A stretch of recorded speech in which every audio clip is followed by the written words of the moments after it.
தமிழக அரசியல் களத்தில் குதித்திருக்கும் விஜய் பேசும் அரசியல் என்ன என்பதை விவரிக்கிறது இந்த தொகுப்பு. எப்போது குதிப்பார் என்ற கேள்விக்கு எண் கார்டு போடும் வகையில் ஒரு வழியாக அரசியலில் குதித்து விட்டார் விஜய். அம்பேத்கர் சிலைக்கு மாலை அணிவிப்பது, மதிய உணவு சேவை, நிர்வாகிகள் சந்திப்புக்கு மத்தியில் 10 மற்றும் 12ஆம் வகுப்பு பொதுத் தேர்வில் தொகுதி வாரியாக அதிக மதிப்பெண் பெற்ற மாணவர்களை பாராட்டியவர் கல்வியே முக்கியம் என அசுரன் பட வசனத்தை பேசியிருக்கிறார். கார்டு இருந்தா எடுத்துக்குவானுங்க, ரூவா இருந்தா பிடிக்குவானுங்க, ஆனா படிப்பை மட்டும் உங்ககிட்ட இருந்து எடுத்துக்கவே முடியாதுங்க. வாக்குக்கு பணம் வாங்க வேண்டாம் என்றவர் யார் குறித்து படிக்க வேண்டும் என மாணவர்களிடம் பேசியதும் கவனம் பெற்றது.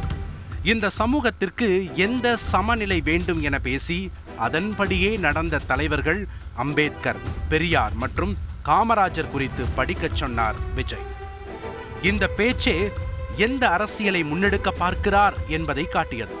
சமூக சமத்துவம் குறித்து பேசுவது இடதுசாரி மற்றும் திராவிட அரசியல் கருத்தியலாகி இருக்கிறது. அதன்படியே அரை நூற்றாண்டுக்கும் மேலாக திராவிட அரசியல் செழித்தோங்கும் தமிழகத்தில் இப்போது அவரது அரசியல் அறிவிப்பிலும் பிறப்பால் அனைவரும் சமம், சமத்துவ கொள்கையை முன்வைத்திருக்கிறார்.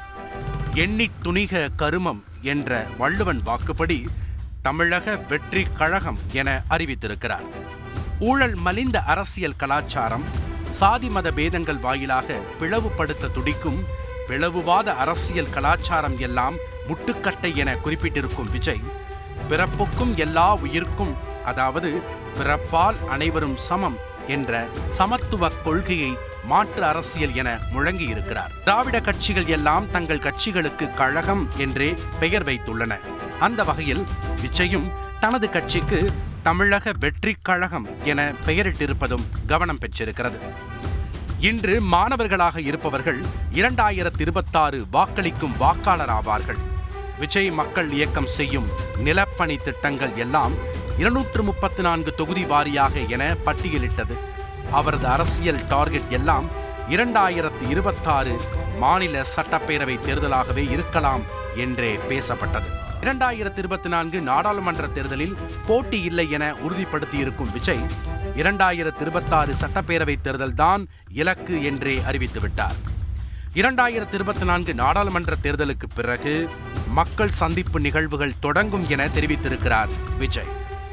அரசியலின் உயரம், நீளம், அகலத்தை அறிந்து கொள்ள தயாராவதாகவும் மனதளவில் பக்குவப்படுத்தி வருவதாகவும் தெரிவித்திருக்கிறார். ஒப்புக்கொண்ட படத்தை முடித்ததும் முழுவதுமாக மக்கள் பணியே என சொல்லியிருக்கும் விஜய் TBK விஜய் என ட்விட்டரையும் தெரிக்க வைத்திருக்கிறார். செய்திகளை உடனுக்குடன் தெரிந்து கொள்ள உடனே சப்ஸ்கிரைப் பண்ணுங்க.